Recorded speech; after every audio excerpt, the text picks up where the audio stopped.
Hi, I'm going to read this story called Arthur's April Fool.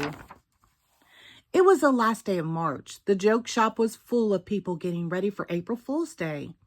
Arthur and Buster tried out everything. Buster bought sneezing powder. Arthur got a fake telescope that gave whoever looked through it a black eye.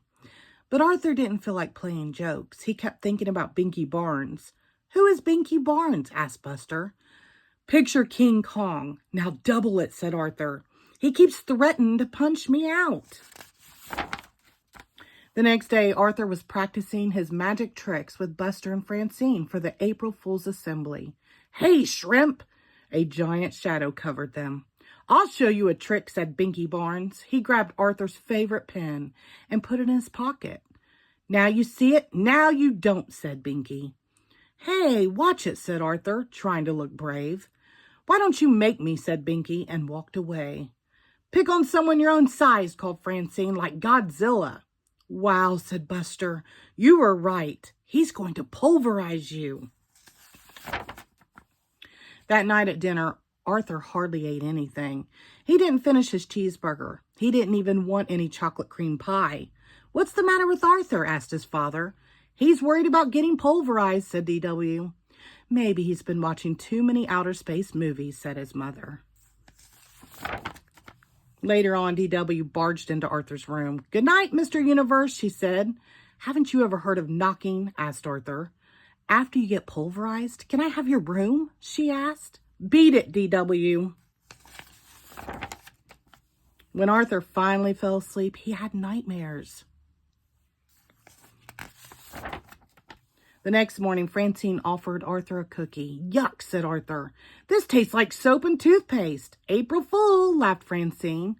But Arthur was too worried to laugh.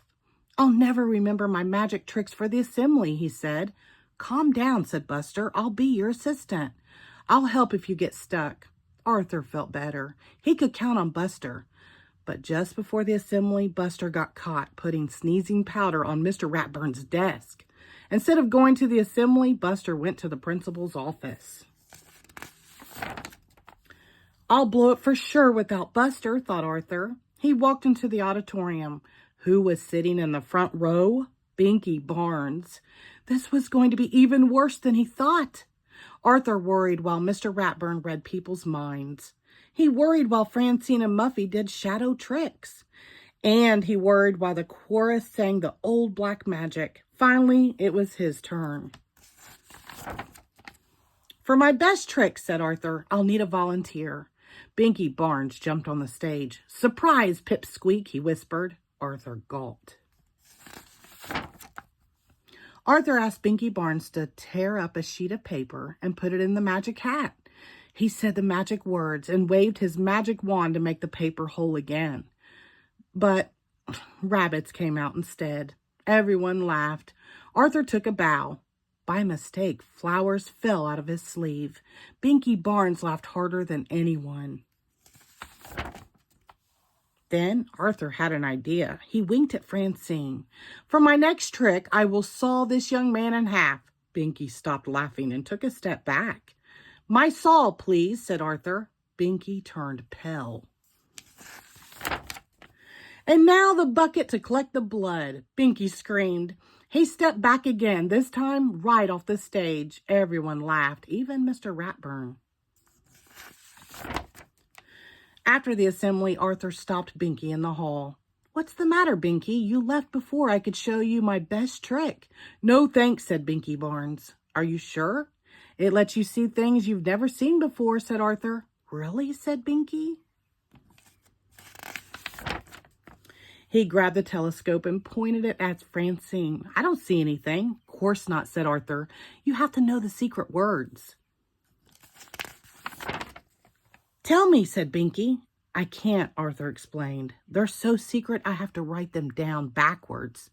"Do you have a pen?" "Sure, here," said Binky. Arthur wrote the words. "Now go home, hold the paper up to the mirror, and you'll be able to read the secret words." "Thanks, twerp," said Binky as he ran out the door. "Boy, that's your best trick yet," said Buster. "You didn't get pulverized, and you made Binky Barnes disappear." "What did you write?" asked Francine. April Fool. The end. Thank you.